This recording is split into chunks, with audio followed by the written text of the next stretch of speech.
Welcome to the Blind Loyalty Challenge. I am Amanda Cromhote from Truth Loyalty and the Blind Loyalty Trust. We interview world leaders in loyalty blindly. The challenge is about creating loyalty insight spontaneously and about a lot of fun. Simultaneously, it is about raising the awareness of the Blind Loyalty Trust, and 100% of the proceeds from my book, Blind Loyalty, 101 Loyalty Concepts Radically Simplified, go towards the trust. We hope you enjoy the Blind Loyalty Challenge. Today's Blind Loyalty Challenge is a celebration of our 100th episode of our short interviews with amazing loyalty professionals around the world. And to celebrate our 100th episode, we are bringing you our top 10 favorite sound bites from the last 99 episodes of the Blind Loyalty Challenge. Our first guest to celebrate the 100th Blind Loyalty Challenge is Nakwanda Kamalo from BP. My question to Nakwanda in episode 98 is, how important is staff buy-in for the success of your program? It is the cornerstone of the success of any program. If you can't win the hearts of your people, it becomes very difficult to execute the vision that you have. And when I say the hearts of your people, it's literally everybody in the value chain. It's from all the office staff, we work in air-conditioned buildings in sort of pretty nice environments, right down to the people who are on the front line. And in my context, it's a forecourt. It can be raining, it can be sunshine. You need to be able to resonate and help those people understand why we're doing what we're doing. And when they get it, and they start to see the improvements in their own operations, that's when the program starts winning. So it's not a nice to have. It's not a thing that you only do when you launch. It's something that you need to consistently and intentionally drive. And that's really what I try to do with my team, and what myself and my management team try to do all the time, is to be intentional, particularly with everybody across the value chain. And for us, loyalty has then become, and I say this so often, it's the cornerstone of our retail business, because that's our gateway of how we are engaging and talking to our customers. The next guest celebrated in our 100th episode is Rob Pope from Maya and their program Maya One. It's episode 79. My question to Rob is, what is the single most important KPI in retail loyalty? I would say, well, do I have to just pick one? No, you can give me as many as you like. I would say a few for us would be a big trend that we want to see change in loyalty programs and KPI reporting is a focus on active customers versus total membership. Hasn't quite penetrated in Australia.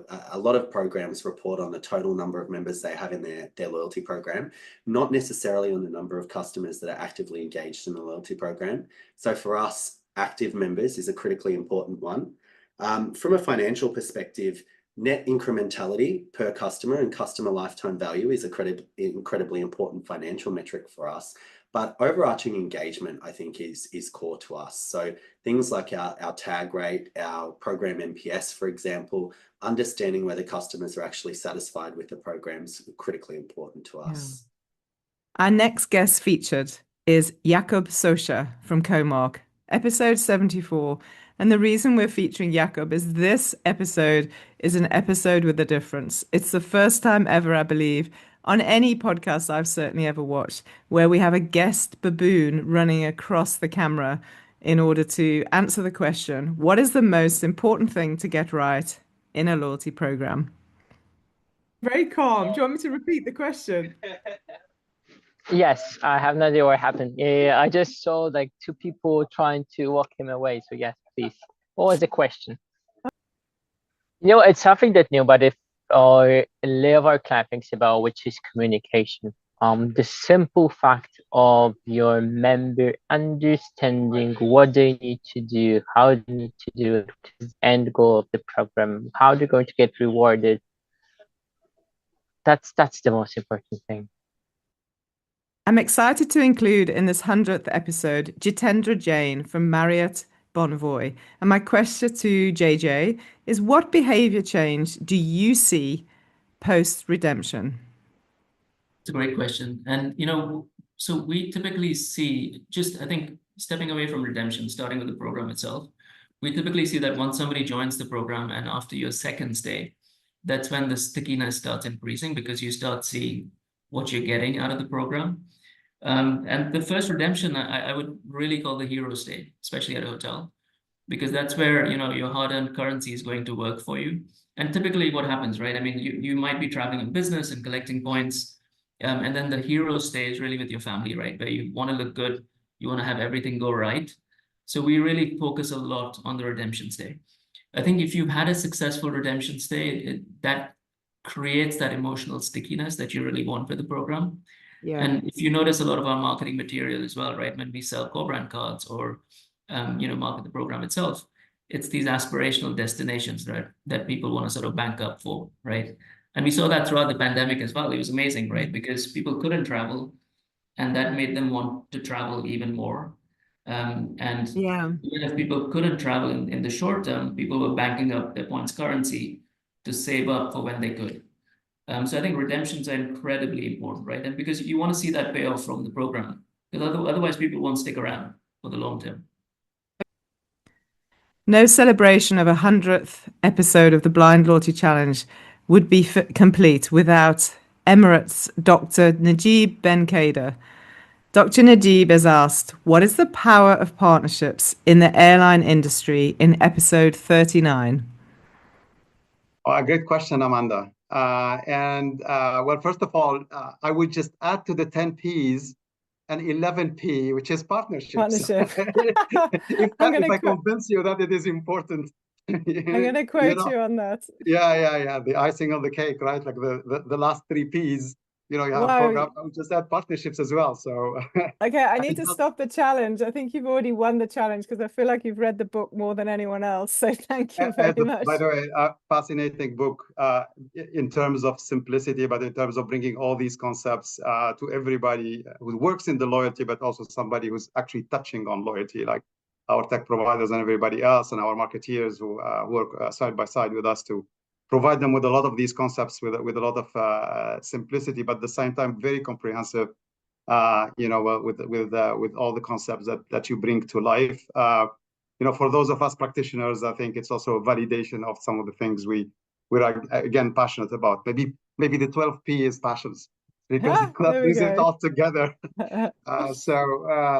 Anyway, just on the topic of partnership, because when we decided to transform Skywards, if you will, and take it from just a frequent flyer program in 2015, 2016, into truly a lifestyle program, we couldn't do it without the partners, right?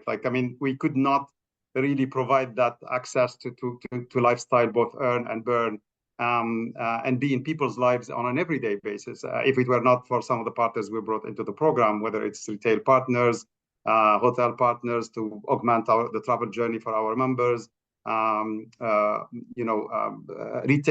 airport retail partners like Dubai Duty Free as well, to again make that experience, the whole travel journey, a rewarding one as well. But also the airline partners who, for an international airline like ours, we need to be also very relevant in domestic markets and to be able to offer everybody an extension of the Emirates network above and beyond. Whether it's in the US, in Asia, or in Africa. I think it's important to have those partnerships. So I think of them as part of building that ecosystem that I truly believe in.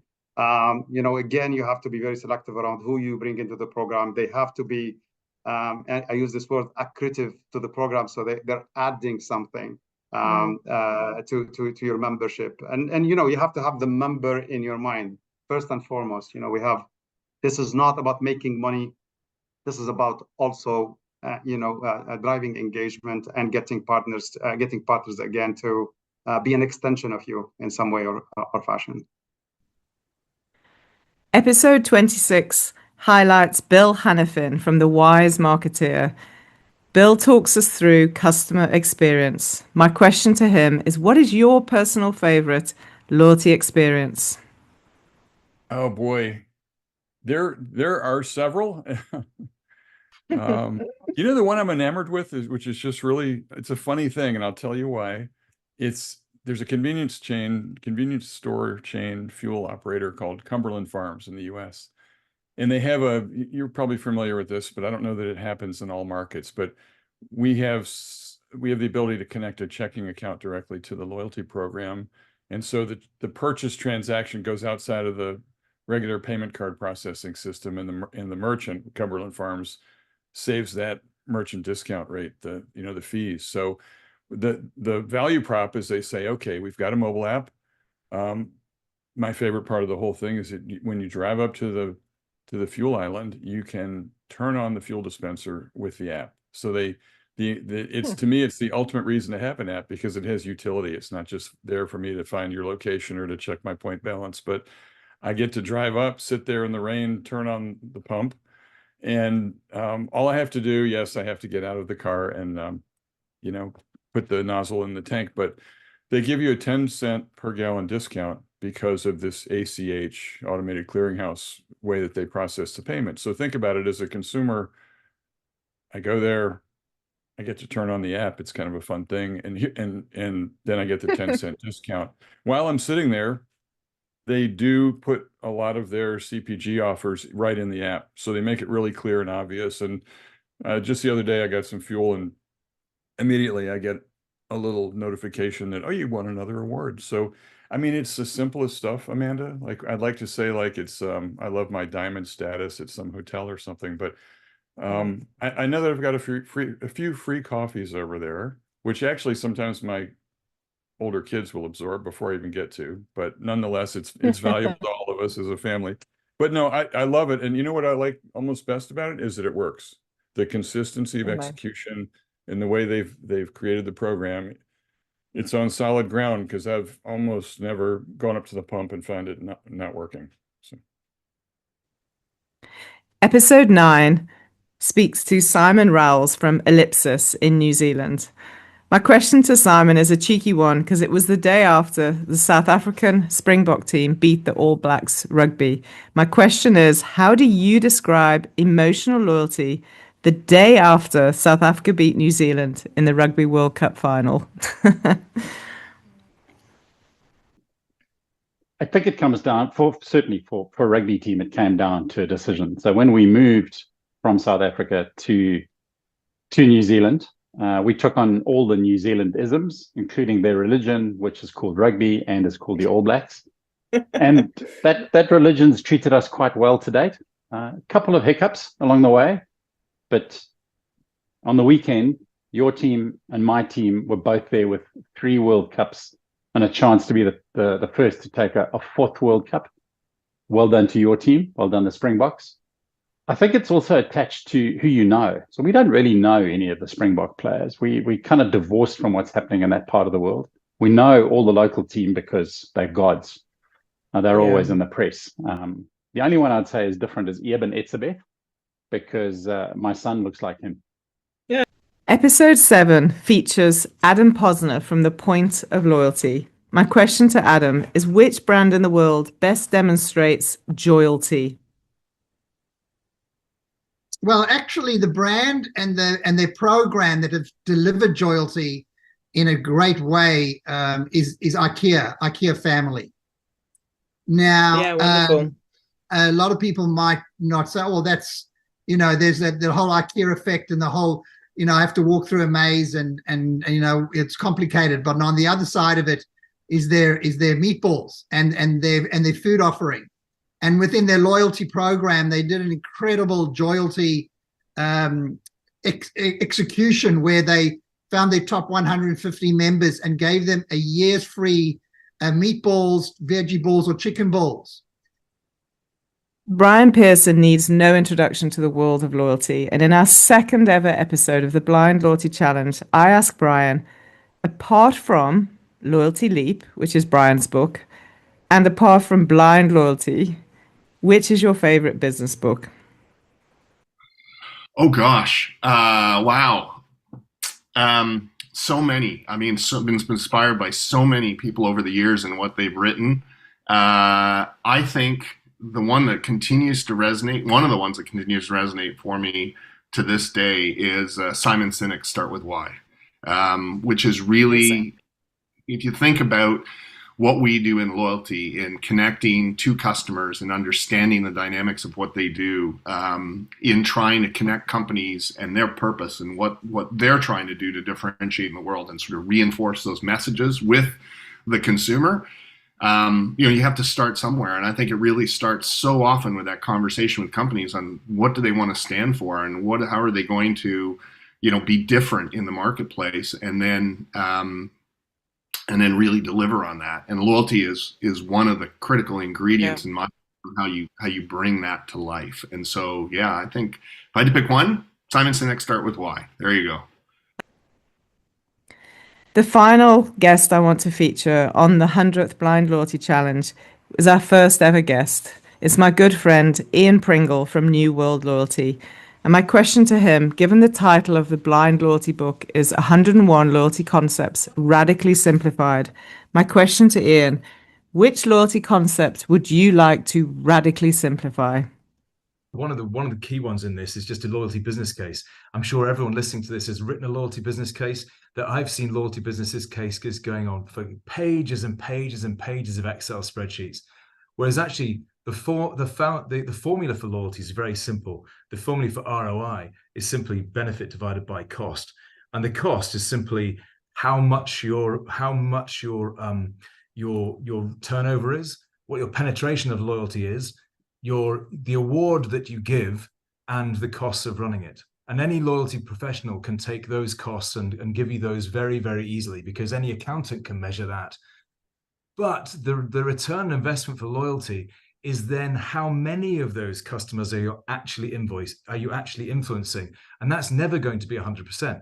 So you can't have 100% of customers influence, because the classic one in my example is my dad lives in a town where there's only one petrol station for 120 miles. So everyone in that village is loyal, but they're not influenced by the fact that the petrol station's there. They have to buy the petrol from that petrol station anyway. Yeah. Whereas where I live, I've got 4 petrol stations within a mile of my house. So here I have to say how much am I influenced? And then it's by how much do you influence them by? So it's by what do they buy extra and what the margin is on that. And then any other benefits you get from loyalty. And if you add that all together, you get the benefit of loyalty. And you can do that. I can do that on a spreadsheet now. And I often do it with partners where we say, hang on, I think we've lost the plot here. Let's just plug these numbers in. And it gives you an ROI number. And how many times, Mandy, you're nodding there, how many times have you met a client that says, oh, my loyalty program works because my customers pay more, they spend more, and they visit more often? Yeah, that's not a business case. That's not a business case. That's just a justification for having a targeted loyalty program, but that's not a business case, because unless you know how much they influence, that doesn't work. Right?